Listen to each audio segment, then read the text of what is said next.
Hello दोस्तों, एक बार फिर से आप सबका स्वागत है द बैंकिंग एरा की फैमिली पे। और मैं साहिल मुजाल एक बार फिर से आप सबका स्वागत करता हूं।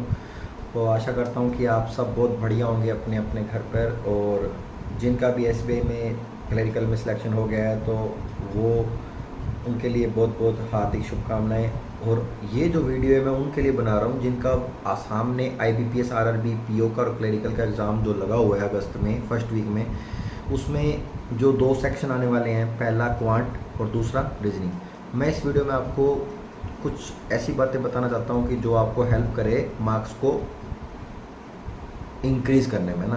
तो क्वांट के अंदर 40 आउट ऑफ 40 लाना पॉसिबल है। यदि आप मुझसे पूछेंगे तो मैं कहूँगा हाँ पॉसिबल है, मैंने भी लिए हैं।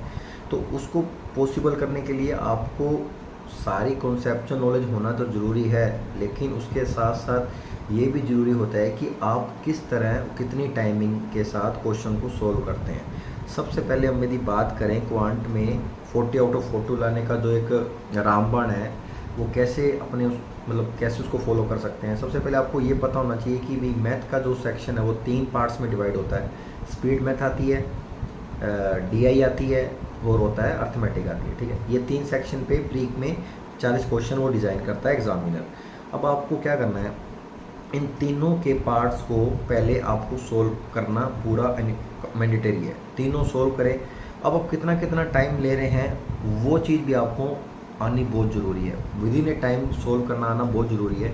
यदि आप स्पीड मैथ को ज़्यादा टाइम दे के सोल्व कर भी रहे हो तो वो कोई बड़ी बात नहीं है, हर कोई सोल्व कर सकता है, 10th क्लास का बच्चा भी सोल्व करता है। लेकिन मेन बात ये है कि आप उसको विद इन टाइम, यदि उसमें 7 से 8 मिनट के अंदर सभी स्पीड मैथ सोल्व होनी चाहिए तो वो होनी चाहिए।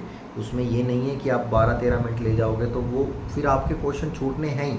इसलिए 40 आउट ऑफ 40 लाने का फंडा है वो है टाइम मैनेजमेंट। मेन चीज़ ये है कि आप किस तरह टाइम को डिवाइड करते हैं। तो स्पीड मैथ के अंदर कोई भी क्वेश्चन नहीं छूटना चाहिए विद इन ए टाइम। मान लीजिए यदि 7-8 मिनट के अंदर जो आप कोई भी मॉक लगा रहे हैं, यदि उसके अंदर उस जो भी क्वेश्चन की फ्रेमिंग है वो 7 से 8 मिनट में यदि हो रही है तो उसको 7 से 8 मिनट में होना चाहिए और आपका वो होना बहुत ज़रूरी है। उसके बाद जो आती है डीआई।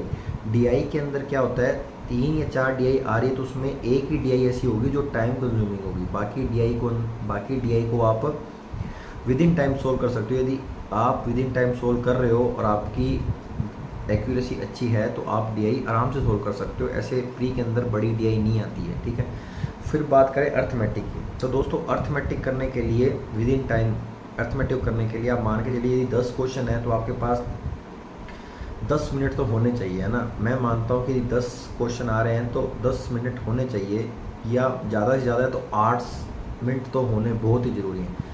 यदि इससे कम टाइम है और फिर 10 क्वेश्चन है या 12 क्वेश्चन वो नहीं हो पाएंगे, 1 मिनट के मतलब 45 सेकंड तो आप एक अर्थमेटिक क्वेश्चन को लेके चलें जिससे कि आप सोल्व कर पाएँ।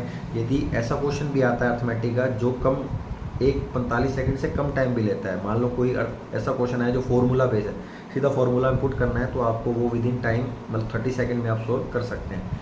तो आप हर क्वेश्चन को सोल्व करने की एक अपनी टाइमिंग बनाइए। आप जो भी मौका लगा रहे हैं उसके अंदर एक टॉपर का टाइम होता है, खुद का आप जो टाइम लेते हैं वो टाइम होता है, उससे आप कंपेयर करिए जिससे आपको पता लग सके कि मैं किस क्वेश्चन में कितना टाइम कंज्यूम कर रहा हूँ। आपको क्वेश्चन सभी आते होंगे लेकिन आपके नंबर फिर भी उतने नहीं आ रहे, 40 आउट ऑफ 40 नहीं आ रहे हैं, जैसे 32 आ रहे हैं, 33 आ रहे हैं, 34 आ रहे हैं। वो इसलिए क्योंकि आपकी टाइम मैनेजमेंट है वो बिल्कुल एक्यूरेट नहीं है। तो प्लीज़ उसको एक्यूरेट करें तो आपके डेफिनेटली 40 आउट ऑफ 40 आ जाएंगे। वो कॉन्सेप्ट आना तो ज़रूरी है ही, मस्ट है, लेकिन आपको टाइम मैनेजमेंट आना भी बहुत ज़रूरी है क्वेश्चन को सोल्व करने के लिए। ठीक है, तो यही था। तो मिलते हैं फिर नेक्स्ट वीडियो में, तब तक के लिए जय हिंद जय भारत।